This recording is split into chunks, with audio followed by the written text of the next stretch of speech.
guys, it is Harmony, and this week we're going to be doing Banned Books Week because this week is Banned Books Week all across the country, and pretty much we're just going to talk about, banned books and how much they suck and stuff like that. But before I go ahead and get started, I want to talk about the giveaway that we're going to be having.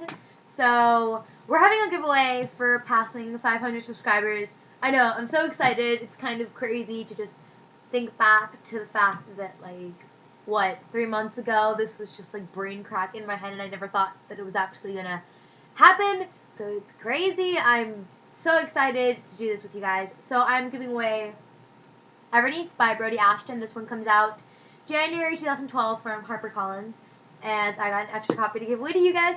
So I will link the description, not link the description, I'll put the description down below so you guys can kind of see what it's about. I'm really excited about it. It is a Hades and Persephone retelling. So I'll be giving it out of the way. Just comment down below, just whatever comment. You don't have to say something in specific, and you're automatically entered. And it's a joint giveaway. So I will link down to my blog below. And if you enter on my blog, it's 2 separate entries. So you have 2 chances to win, which is awesome. So let's go ahead and get started with the Banned Books Week. I'm like this because it's just comfortable, actually. So, Banned Books Week. This particularly really annoys me because I'm a teenager, so it really doesn't affect me, mostly because I don't care what people say I should or shouldn't read, because I'll read whatever I want to. But I don't like people thinking that I'm an idiot. And essentially, that's what book banners are. They're people who think that teenagers are idiots and can't make decisions for themselves about what they read and what their limits are when they read. And I think that's total bullcrap.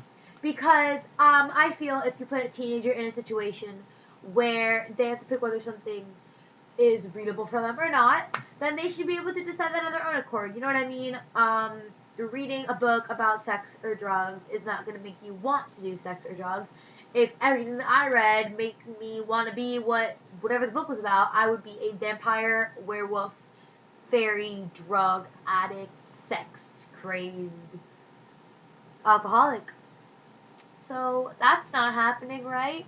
So that's just the fact of the matter. I don't really have a lot to say about it. I got really, really rifled up with the Speak Loudly thing, so I've ranted about this extensively. You've done it with Speak Loudly. There was this huge thing that happened when this stupid guy, I don't even remember his name, tried to ban Slaughterhouse-5, 20 Boy Summer, and Speak from the libraries, and everybody just got so mad because he said that Speak, which is a book about a girl who gets raped and is afraid to kind of tell people because she doesn't want the consequences that go with that, he called the book soft porn.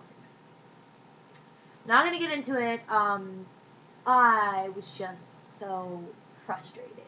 It's just so frustrating to see adults that seem to think that I can't make decisions for myself, and I think I've done a pretty good job. So it just frustrates me so bad when book banners try to stick the blame on their parents and kind of say, your parents are bad parents because you're letting you read this junk. And I'm just like, no, my parents just respect me and understand that I know my limits and I know what I can and cannot read and I know what's out there.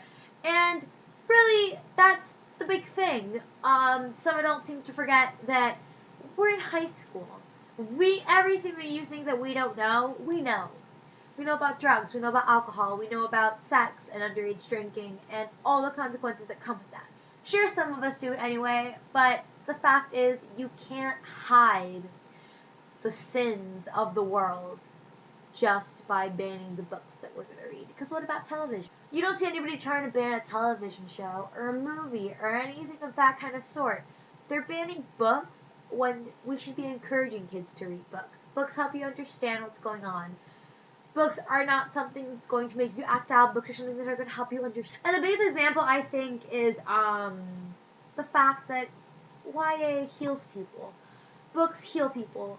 People that have gone through situations, people who got raped, or people who were drug addicts, or things like that, and don't think that there's a light at the end of the tunnel.